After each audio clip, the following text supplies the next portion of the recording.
vamos ler? 2 Crônicas 34, do verso 1 até o 7. Josias.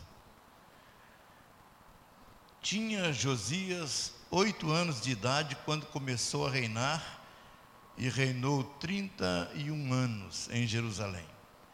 Fez o que era reto perante o Senhor, e andou em todo o caminho de Davi, seu pai, e não se desviou nem para a direita, nem para a esquerda.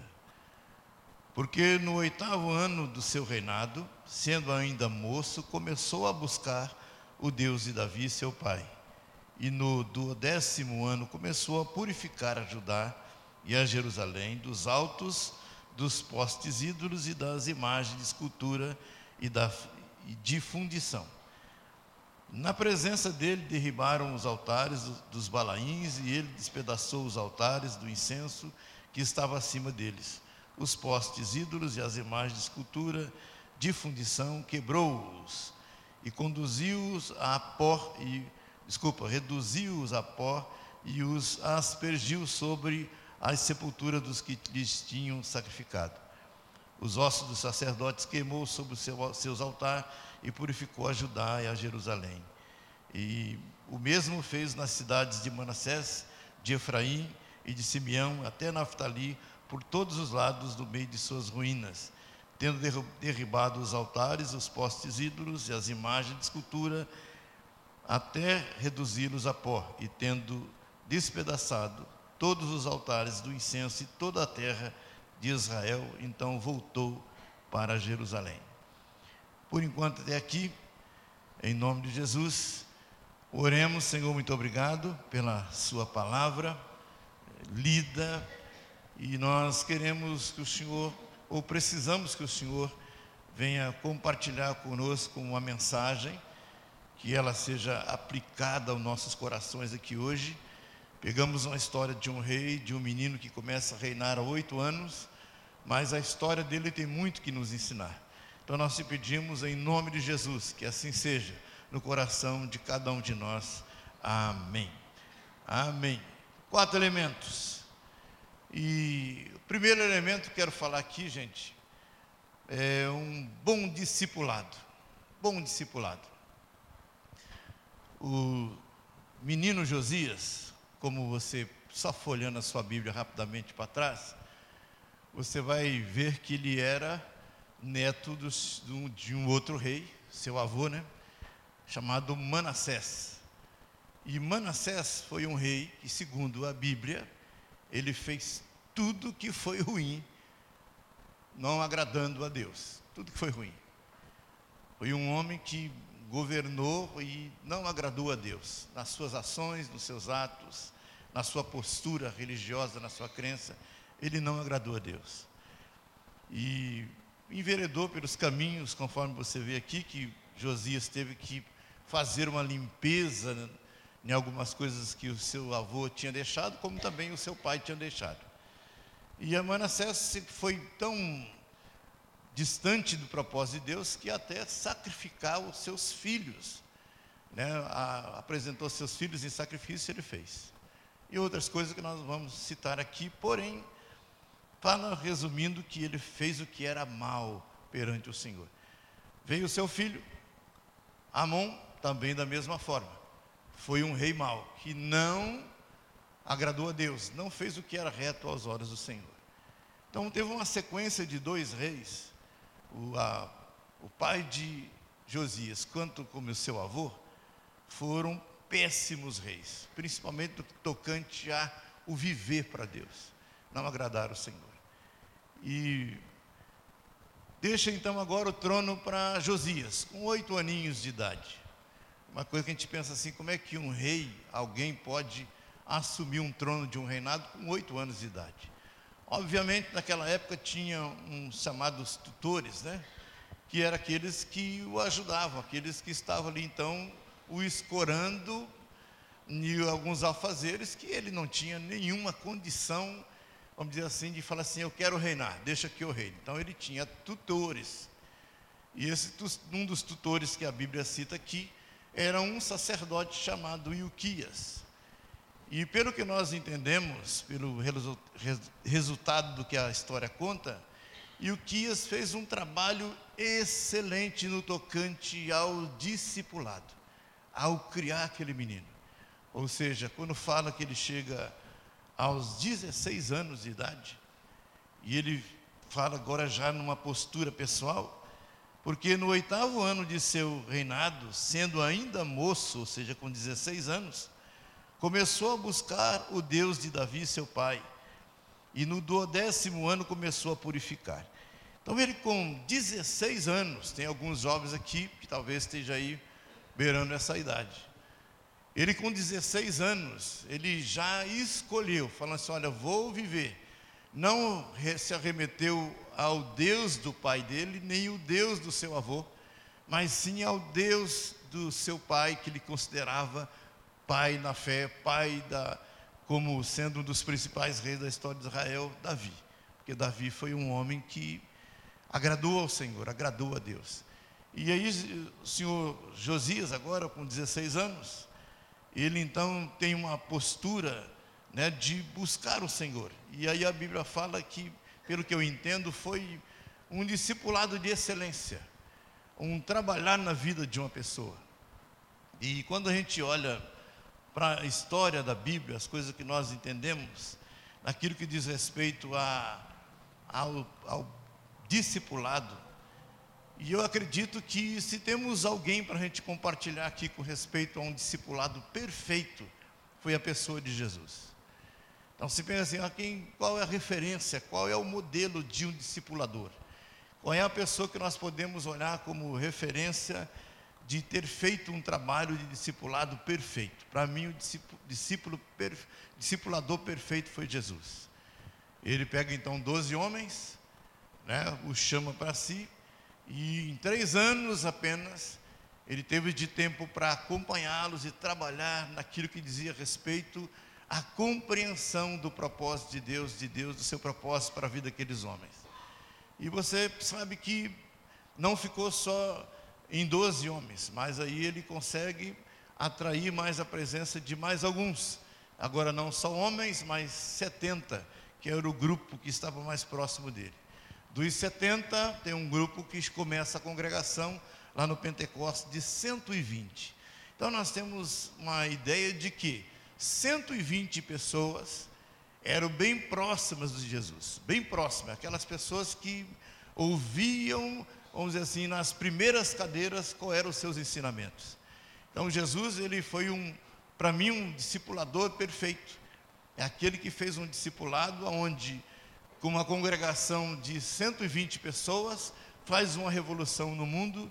E aí nós entendemos que o Evangelho chega até nós. Nós estamos falando daquele grupo que estava ali, diante do dia a dia ali com o Senhor Jesus, comendo, bebendo, caminhando com Ele, presenciando os milagres, assistindo as coisas que Jesus fazia, de milagres ali, de camarote, vamos dizer assim, e ouvindo os seus ensinamentos, de forma teórica e prática. Então ele fez um discipulado perfeito. E quando a gente fala do questão com respeito ao discipulado bem feito resultar em avivamento, você pode pegar a história da igreja e você pode dar um saltozinho aí, vamos dizer assim, e você vai lá para a história do apóstolo Paulo, e é onde ele, indo para Damasco, se converte. E na experiência da conversão, ele continua a viagem e chega em Damasco. E quando chega lá em Damasco, ele foi recebido por um senhor, uma pessoa, um crente, um servo de Deus. Como era o nome dele? O senhor Ananias.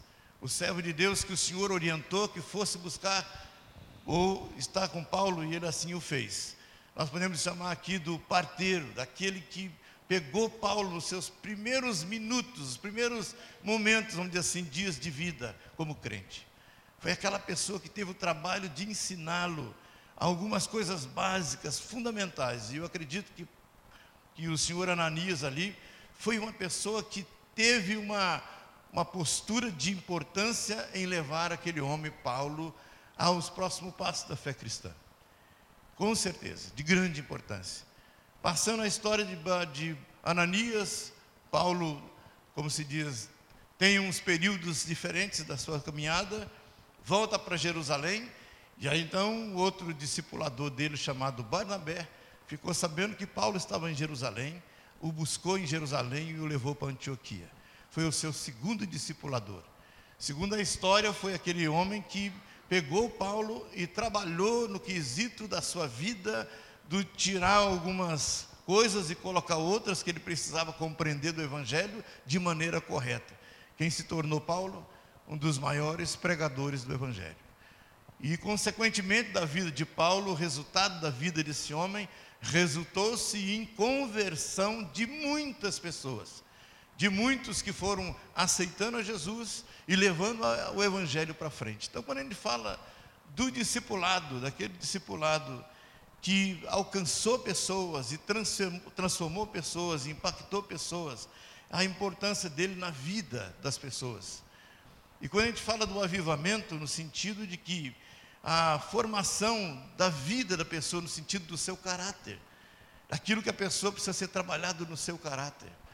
E nós entendemos que para que o caráter de alguém seja bem formado, bem trabalhado, é necessário que pessoas também de bom caráter, um bom cristão, possa trabalhar então com o outro indivíduo. Porque essa questão de passar aquilo que se tem, então quando você imagina a posição de Josias, de repente aos 16 anos ele se levanta como um homem, um jovem, melhor adolescente, já com a postura de servir a Deus, de amar a Deus, de estar disposto a fazer aquilo que é certo em prol das coisas do Senhor. E a partir desse momento, aos 18 anos, ele então começa a fazer uma limpeza em tudo que havia de errado naquele lugar, no chamado da crença, da religião deles. Então Josias, ele foi esse homem. Eu acredito que o resultado da vida dele, aquilo que ele faz, é resultado daquilo que ele pôde aprender com o sacerdote Ilquias e outros que estavam próximos da sua vida. A necessidade que nós temos de pessoas que formem o nosso caráter, de pessoas que possam repartir a essência do Evangelho com a gente, e nós juntos possamos aprender a caminhar com respeito àquilo que nós precisamos fazer com o resultado do Evangelho. Então Ilquias foi aquele que discipulou o senhor Josias, e aí entendemos que as coisas vão acontecendo.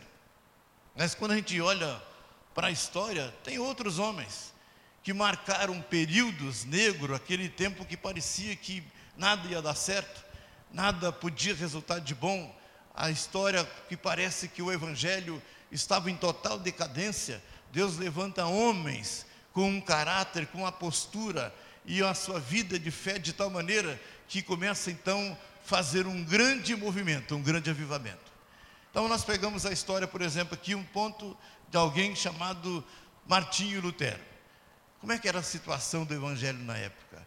Era um período negro, era um período que parecia que o Evangelho tinha entrado em completa falência. Era um período em que a história do Evangelho parecia estar completamente perdida. Onde é que estavam os cristãos na época? A gente pensando na história da igreja, como é que andavam os cristãos? Aonde que andavam os cristãos? Então de repente parece que a igreja desaparece.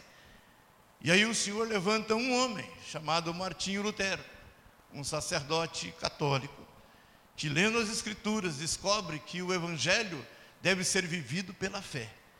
E aquela fé que ele acreditou foi onde ele coloca o Evangelho no centro da sua vida, passa a viver aquele Evangelho e começa então a fazer discípulos. Ele começa então a atrair pessoas para perto dele no que diz respeito à compreensão do Evangelho, e outros tantos se agregaram ao projeto, vamos dizer assim, da vida de Martinho Lutero. E ali acontece a grande revolução, como se denomina hoje para nós, a reforma da igreja. Então um homem que diante de um momento que parecia caos total, absoluto, onde as pessoas olhavam onde é que estava a luz, onde é que estava o brilho, mas nós entendemos que o Evangelho, as Escrituras nos ensinam isso, que a lâmpada de Deus não se apaga. A gente não sabe procurar onde é que estava a história da igreja. Se você já estudou a história da igreja, você sabe que teve aqueles períodos que parece que a igreja desaparece. Mas a lâmpada de Deus não apagou. o Evangelho não morreu. O Evangelho não ficou esquecido no lugar do esquecimento. Mas aí quando se levanta Martinho Lutero, e você pula na história um pouquinho mais, chega num período onde se encontra um homem chamado John Wesley, período também, conforme ele escreve nos seus relatos, aonde o Evangelho parecia estar sendo totalmente deturpado e corrompido, onde a hipocrisia dos religiosos tomava conta, é onde as pessoas parece que iam mais, como se diz, para as reuniões religiosas, e a partir daquela reunião religiosa ia para os bares, para as festas, para os bordéis, enfim, e confessando religiosos, confessando, vamos dizer assim, cristãos. E o homem de Deus chamado John Wesley teve um impacto na sua vida com respeito ao Evangelho. Isso, ele filho de pastor, torna-se missionário. Na volta dos Estados Unidos para a Inglaterra, foi onde ele se converte, teve uma experiência profunda com Deus na sua vida, e ao regressar para a Inglaterra, começa então um grande movimento. A partir desse homem, segundo a história dele nos conta, ele começa então a formar discípulos, ele começa então a formar pessoas segundo o caráter que Deus tinha forjado na sua vida. E um avivamento se desencadeia pela Europa, Reino Unido, hoje que é conhecido como Reino Unido, é onde milhares e milhares e milhares de pessoas se converteram. Um grande avivamento. E eu fico pensando, não foi o homem poderoso, aquele cheio, aquela pessoa carismática, e a ele deve-se então o resultado de um avivamento. Mas a vida dele foi aquele que atraiu as pessoas, aonde pessoas começaram a olhar para ele, a convivência com ele, falando assim, olha, este homem é diferente, a religião que ele tem é diferente, a mensagem que ele prega é diferente. E aí as pessoas começaram a agregar a John Wesley, e houve então as milhares de conversões que se ultrapassam os limites do seu país, da Europa, Estados Unidos, Brasil e por aí afora, onde milhares e milhares de pessoas aceitam Jesus Cristo. Um avivamento, ele é resultado de um bom discipulado, onde as pessoas entendem que aquele caráter daquela pessoa transformada, vamos dizer assim, pelo poder de Jesus na vida dela, tem algo mais, e com certeza tem algo mais para ser feito. Então, primeira coisa que eu quero, elemento que eu quero dizer, é nesse sentido, o discipulado. São pessoas cujas suas vidas fazem diferença. Fazem diferença. E isso, pensando em nós, pensando na brasinha para sua sardinha, eu acho que isso tem que ser considerado. Considerado de que maneira? Qual é a diferença que a minha vida tem causado? Estou falando aqui para dezenas, mais de centenas de pessoas aqui, que com certeza confessam religiosos. Mas aí eu quero fazer uma pergunta, no que diz respeito, no que toca ao cristianismo, à religião que você vive, qual é a diferença que ela tem feito por onde você passa? Qual é, assim, a maneira ou a influência, o resultado do que o seu evangelho, do seu cristianismo?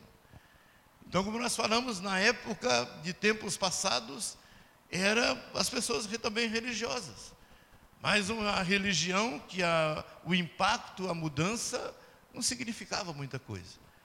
E a gente entende que esse cristão de caráter transformado, no que ele vive com as pessoas e vivencia com as outras pessoas a sua vida, seu cristianismo, ele tem que causar impacto e diferença. Tem que causar impacto. Na nossa família tem que causar impacto. As pessoas aqui que convivem com a gente têm que receber o impacto desse evangelho. Então, o avivamento, ele acontece no passar daquilo que nós temos de Cristo na nossa vida. Ou seja, a pessoa de Cristo que está em mim vai sendo formada em outras pessoas. Então, gostaria que você parasse para pensar nesse sentido. Ao olhar para o nosso país, olhar para a nossa nação, a gente sabe que existem muitos movimentos chamados evangélicos, onde milhares de pessoas estão se comparecendo em reuniões, igrejas, etc. E a gente pode até confundir isso com um avivamento. pode até confundir esse movimento de muita gente como um avivamento. Mas o avivamento, ele é produzido pelo arrependimento, pela transformação da vida das pessoas, ou seja, a tristeza segundo Deus. Aquela tristeza que a pessoa tem segundo Deus, ou seja, ao olhar para a sua vida, a pessoa tem vergonha das suas posturas. E no que se dá a transformação, a mudança, isso vai gerando impacto em outras vidas também. Então, o movimento, muita gente num lugar, não quer dizer avivamento. A gente tem que olhar para aquele movimento, para aquela quantidade de pessoas, e vermos quantas realmente estão com as suas vidas impactadas pelo poder do Evangelho, e tendo as suas vidas transformadas, principalmente pelo arrependimento que ele tem da sua vida de pecado. Então, como é que é a postura? O segundo elemento que eu quero compartilhar hoje é a limpeza, segundo Josias fez aqui no verso 3, a limpeza. Porque no 8º ano de seu reinado, sendo ainda moço, começou a buscar a Deus de seu pai, né? E aí começou a purificar. E ele faz a limpeza. Você que está aqui já tem uns domingos me ouvindo, e você fala assim, parece que o pastor está repetindo algumas coisas nesse sentido. É verdade. Porque não tem como a gente viver um avivamento se esse elemento purificação não estiver fazendo parte das nossas vidas. E a purificação, você sabe, né, que a santificação é algo progressivo na nossa vida. É algo progressivo. Um dia desses nós estávamos numa célula, a gente conversando sobre o assunto, e uma pessoa disse assim, olha, eu tenho que me converter todos os dias. Tenho que me converter todos os dias. Acorda de manhã, precisa converter. Porque a vida da pessoa está, como se diz, deixando a desejar, segundo ela acha. E aí nós corrigimos, falamos assim, não é converter. Talvez seja o que você precisa entender, é que a sua vida precisa ser santificada. A santificação é progressiva, a conversão é instantânea.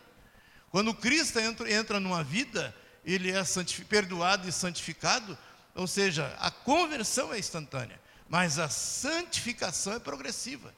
E essa progressão da santificação quer dizer o quê? Deus é necessário que trabalhe em nossas vidas.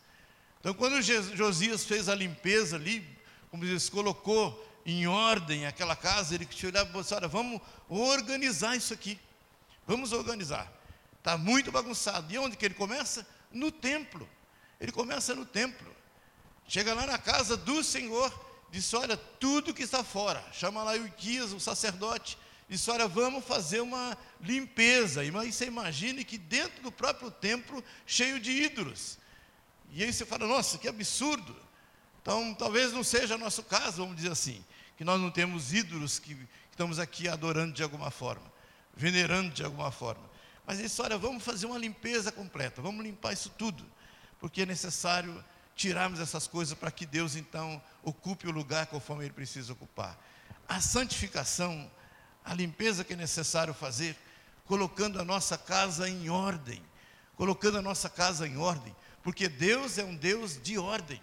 Deus é um Deus de ordem. Quando você chega lá em Gênesis capítulo 1, versículo 1, a terra era sem forma e vazia.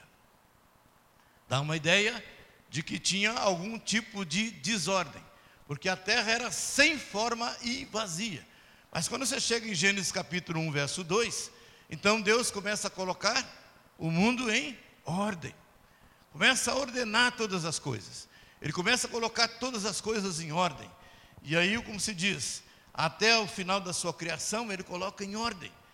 Quando você chega no Egito, lá no Êxodo, capítulos do Êxodo ali, que o Senhor pede que ele saia do Egito, ordena, né, que ele saia do Egito, e vão caminhando pelo deserto, chega até o Monte Sinai, e no Monte Sinai, então, o Senhor chama Moisés, leva ao monte, entrega as tábuas da lei, ou seja, entrega a Moisés as leis, e fala assim, agora Moisés, ordena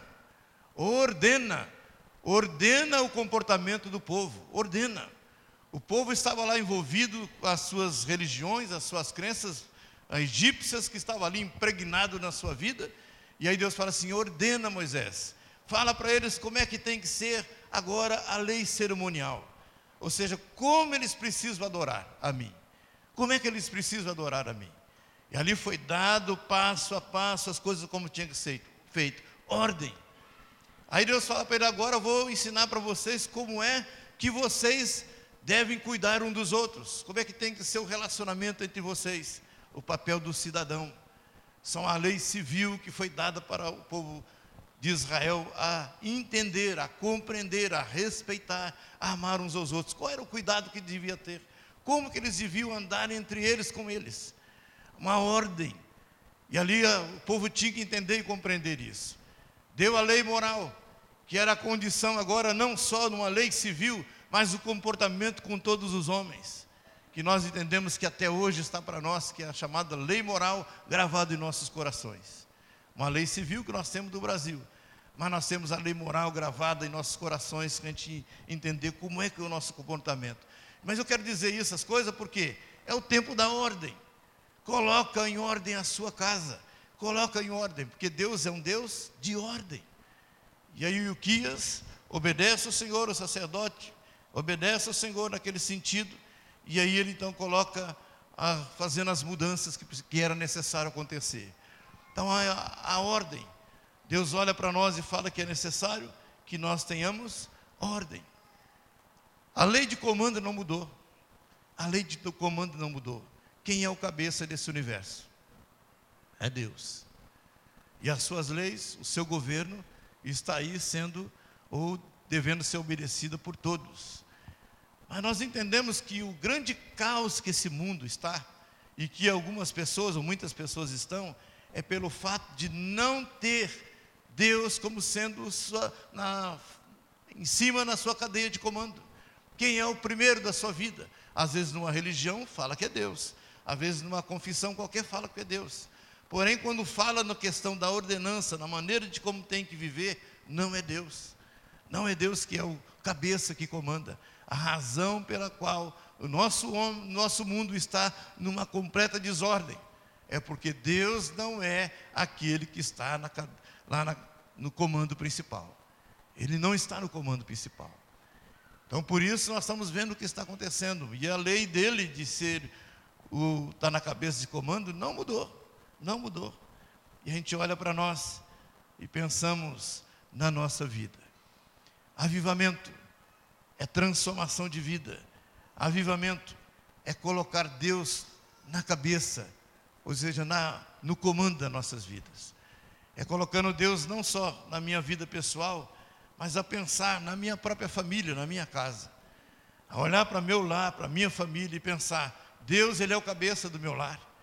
Deus, Ele é o cabeça do meu lar, aonde as coisas que nós estamos vivendo como família tem dado a Deus toda a honra, tem dado a Deus toda a glória. E aí você pode pensar com respeito à sua empresa. Se você é patrão, Deus tem sido o comandante dos seus negócios. Ele é aquela pessoa que tem estabelecido as normas, as regras, e você tem obedecido. Se você é funcionário, também tem a cadeia de comando para você se sujeitar, mas pensando com respeito àquela nossa vida, daquilo que diz respeito à ordem, aquilo que Deus diz: olha, é necessário ordem, é necessário colocar as coisas no lugar. Nós não podemos estar vivendo uma vida em desordem e achar que com isso Deus vai nos abençoar.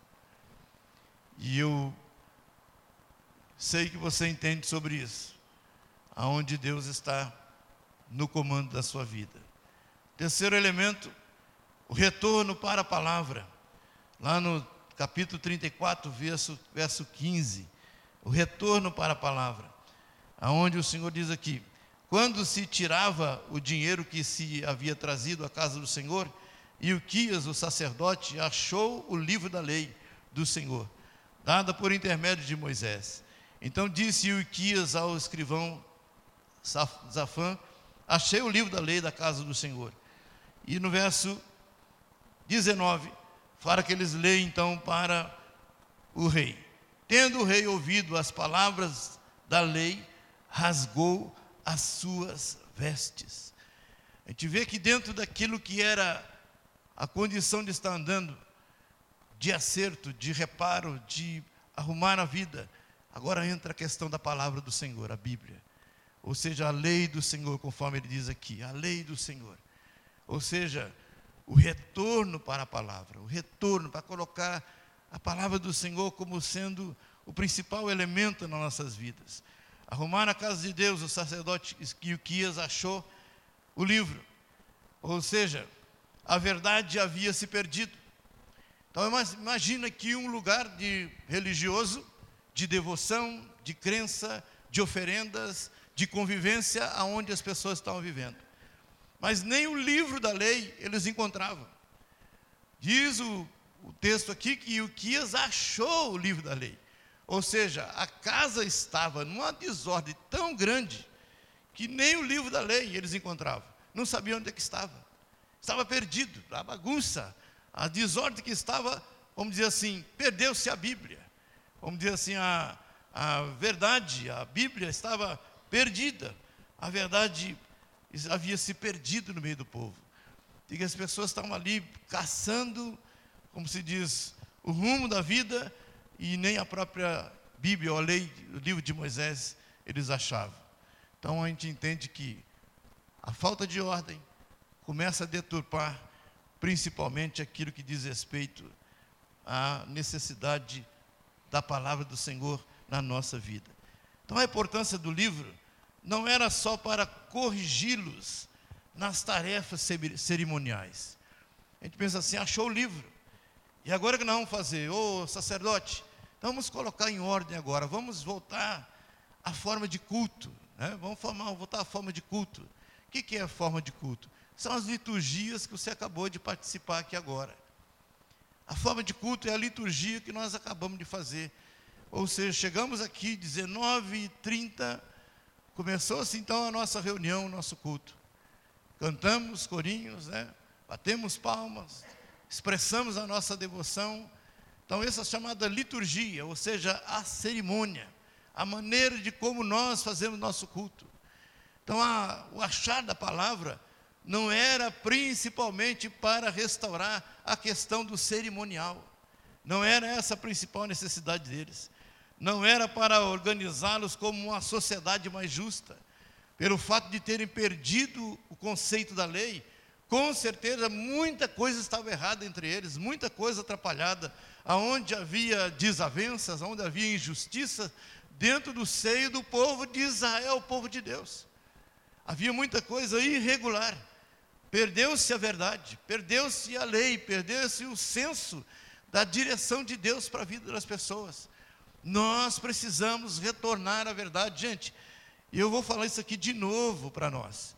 Vou falar isso de novo porque tem coisas que a gente entende, não precisamos de revelação, mas talvez seja por causa da sua tarefa, da sua dedicação a outras tantas coisas. E às vezes nós sabemos que muitos que estão dentro da igreja, preocupados com as liturgias de um culto, mas não têm buscado na palavra, a palavra como uma fonte de avivamento, uma fonte de restauração da nossa vida. Às vezes nós não temos uma referência de alguém muito próximo da gente, como Ilquias teve, como Paulo teve. Mas a gente pensa assim, mas quem sabe, tem alguém aqui, vamos dizer assim, só falando, estamos aí como Martinho Lutero. Martinho Lutero não tinha uma referência. Então ele teve aonde? A palavra do Senhor. Foi ali então que ele dedica seu tempo de leitura, dedica seu tempo de estudo, de devoção. Então ele não estava preocupado com liturgia, de uma forma de culto, de uma forma de se expressar, de cantar, mas estava preocupado com aquilo que a palavra tinha de direção para a vida deles, ou a vida dele. E pensando então nas nossas vidas, pensando na maneira de como nós nos comportamos para com a palavra. A Bíblia não é um livro qualquer, é a palavra de Deus, que é viva e é eficaz. Ou seja, ela tem vida em si mesma, ela produz vida em nós.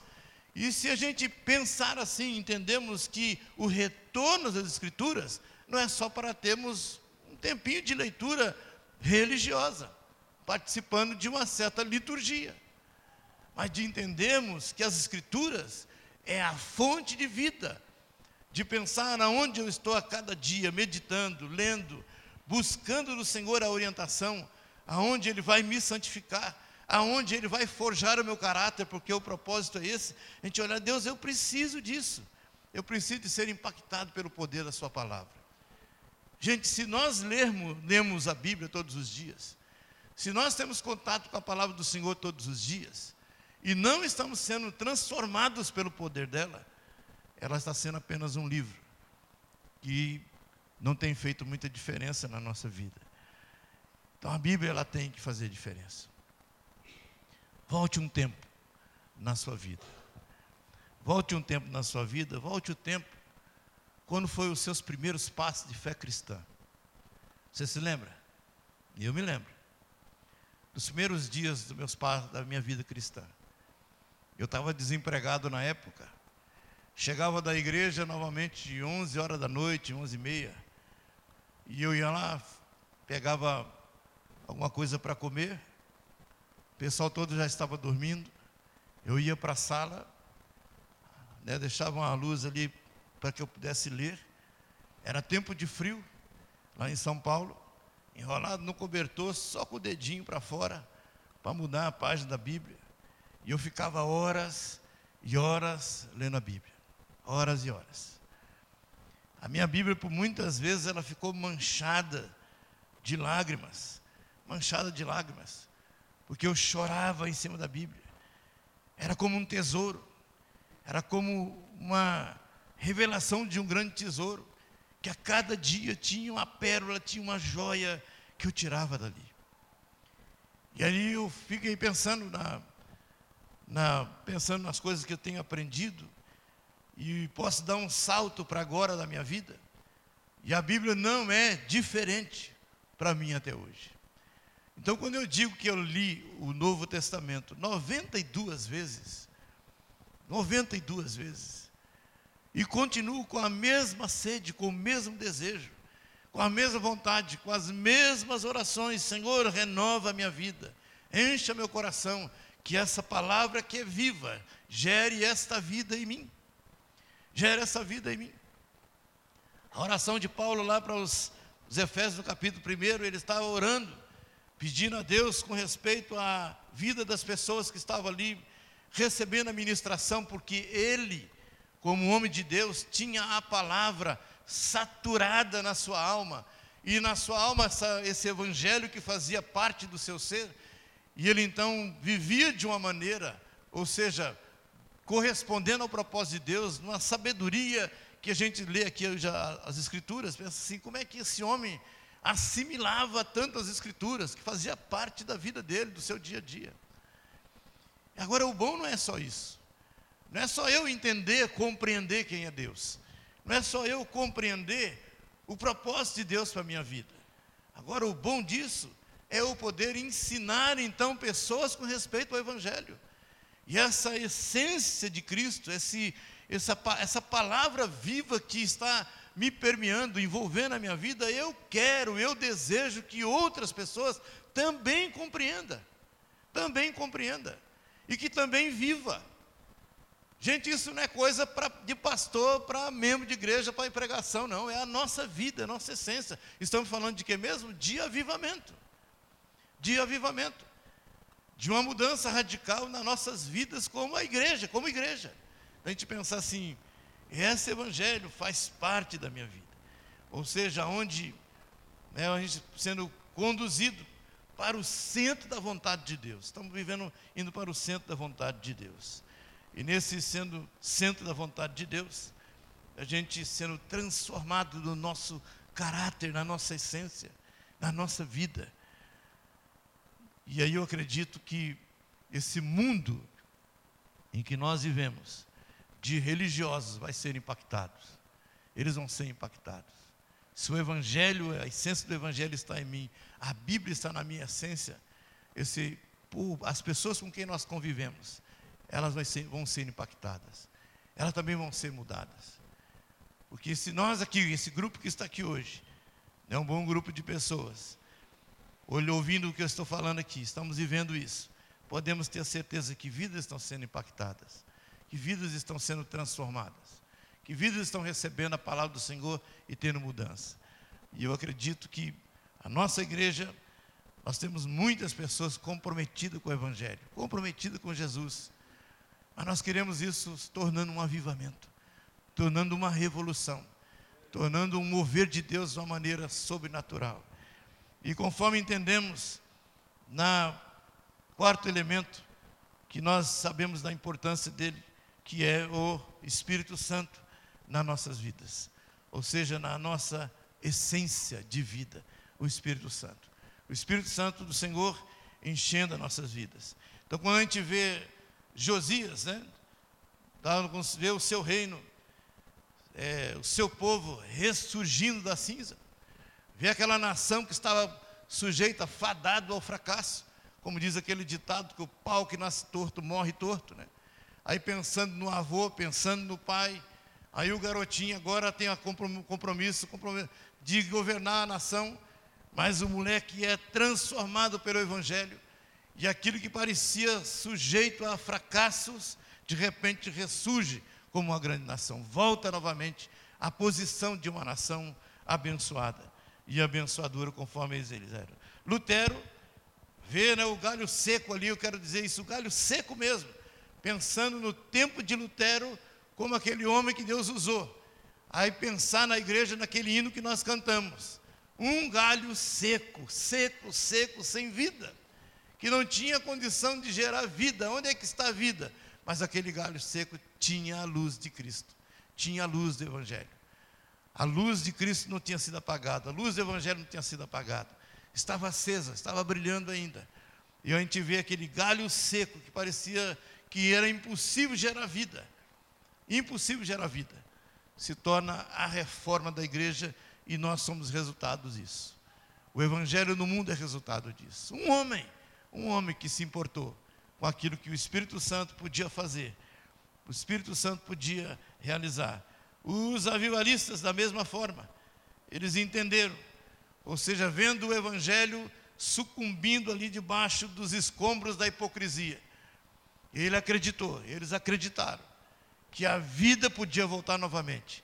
E aí, se você já leu sobre a história dos avivalistas, grandes homens como John Wesley, como Moody e outros mais, que pregava para a multidão e multidão se convertia.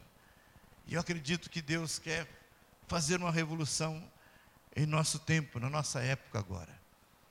Já estou encerrando, mas eu gostaria que você, se você puder, abrir a sua Bíblia no livro de Joel, capítulo 2.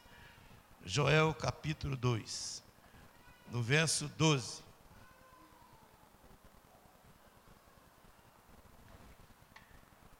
Joel, capítulo 2, verso 12. A profecia de Joel diz assim, verso 12: ainda assim agora mesmo, diz o Senhor, convertei-vos a mim de todo o vosso coração, isso com jejuns, com choro e com pranto. Rasgai o vosso coração e não as vossas vestes, e convertei-vos ao Senhor. Verso 28, Joel capítulo 2, verso 12 e 13, e o verso 28.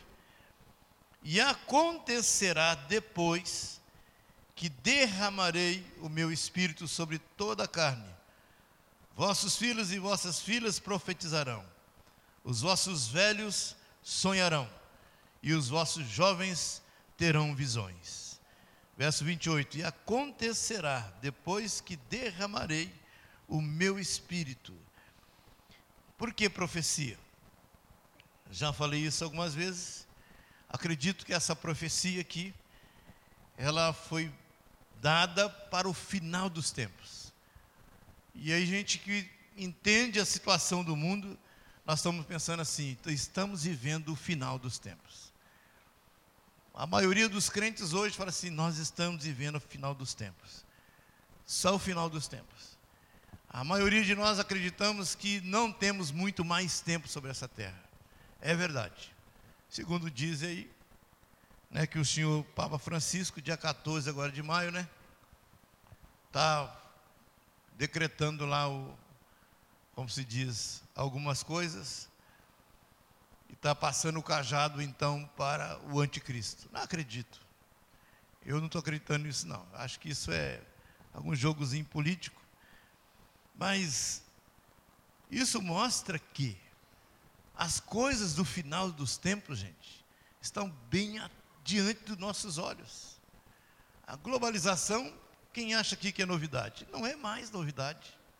As mudanças que estão acontecendo no mundo, nos levando para o final dos tempos, está aí às portas. Está aí às portas. Nós estamos vendo isso. Então, as coisas acontecendo, a escatologia é assunto para outra pregação, não é o momento agora, mas porque eu quero falar, encerrando aqui com respeito ao avivamento. Aquilo que está profetizado por Deus sobre as nossas vidas como igreja. Onde ele fala que sobre toda a carne será derramada o Espírito Santo. Sobre toda a carne. Um grande avivamento que vai varrer toda a igreja do Senhor vai ser cheia do Espírito Santo. E aí eu fico imaginando, se 120 naquele Pentecoste fizeram uma revolução do mundo, agora eu imagino os milhões de brasileiros sendo cheios do Espírito Santo. Agora não é apenas uma experiência emocional, como alguns estão buscando, alguns querendo uma ministração de um dom, falar em línguas, a interpretação, outros que querem profecia, outros pedem um pouquinho mais, me dá o dom de cura, Senhor. Então acredito que isso é além disso. Enquanto hoje nós estamos preocupados, sim. Eu quero falar em línguas, eu quero profetizar, eu quero o dom de cura, eu quero isso, eu quero o dom da fé, eu quero operar maravilhas. Alguns estão aí pensando em dons, numa manifestação do Espírito Santo. Mas isso que o Espírito Santo está falando para nós aqui, é o derramado poder dele para nos impactar de tal maneira que se 120 pessoas pregaram o evangelho no mundo na época, eu imagino, estou pensando aqui, brasileiros, os milhões de brasileiros sendo cheios do Espírito Santo, as congregações de Coronel Fabriciano aqui vivendo um grande avivamento do derramar do poder de Deus. O que é que vai acontecer? O que a revolução que nós vamos ver diante dos nossos olhos? E espero alcançar esse tempo. Espero alcançar esse tempo. E a gente fica imaginando, eu tenho orado nesse sentido, falo, Senhor, o nosso país é um país que alguém um dia profetizou que nós vamos ser celeiro de missionário para o mundo, e acredito que sim, a nossa mistificação, muitas gerações diferentes que existem no nosso meio, no sentido de povos e nações, onde árabes e outras pessoas, outros países que estão aí morando no nosso Brasil, imagina esses irmãos convertidos, ou que já são convertidos, cheios do Espírito Santo, voltando para a sua pátria mãe, pregando o Evangelho, anunciando o Evangelho, uma revolução. E a gente entende que tem que ser assim, porque do jeito que nós estamos, nós não conseguimos bater na porta do vizinho, a gente não consegue bater na porta de poucas pessoas, que a gente às vezes tem de contato, a gente tem aí algumas dificuldades e limites, e a gente pensa assim, nós não estamos conseguindo, Senhor, e esse avivamento vai ser o grande resultado do mover do Espírito Santo. Mas aí eu quero tirar do futuro, para colocar agora no seu presente, para encerrar. Mas o avivamento pode acontecer na sua vida, hoje, pode estar acontecendo na sua vida, agora. Decida viver o avivamento, decida viver o avivamento, decida viver o avivamento, onde você vai colocar diante de Deus, Senhor, eu quero ser essa pessoa, pelo qual outros vão estar conhecendo o Evangelho na sua essência. Eu quero ser essa pessoa, eu quero ser essa pessoa que vou me apresentar como aquele que vai levar o Evangelho na sua essência, como ele é. Eu sou aquela pessoa que quero ver as coisas acontecendo, porque a minha vida é santificada, consagrada ao Senhor. Eu quero ser essa pessoa. Quero ser essa pessoa em que a palavra do Senhor não é simplesmente uma história, é a palavra viva que tem feito o impacto da minha vida. Eu quero ser essa pessoa. Eu quero ser essa pessoa que não quero simplesmente receber um dom espiritual. Eu quero ser cheio do seu poder. Quero ser cheio do poder. Quero ser aquele, Senhor, que não vou medir tempo, hora, momento, para poder pregar o Evangelho. para poder ensinar a palavra para as pessoas que precisam. Eu quero ser essa pessoa. Eu quero ser esse homem, essa mulher, né? Que você, sendo a mulher, vai dizer para Deus: eu quero ser essa pessoa. Eu quero ser. Eu quero viver um avivamento. E eu estou me dispondo diante do Senhor para fazer isso, para viver isso. Em nome de Jesus. Em nome de Jesus. E eu estou crendo. E eu acredito que Deus pode fazer isso nessa congregação. Acredito que Deus pode fazer isso na vida de cada um de nós que estamos aqui. Se você pertence à nossa congregação, se não pertence, da mesma forma, acredito que Deus quer derramar sobre a sua vida o seu Espírito Santo. Amém. Amém. Deus abençoe sua vida. Deus abençoe seu coração. E que você possa viver esse avivamento. Amém?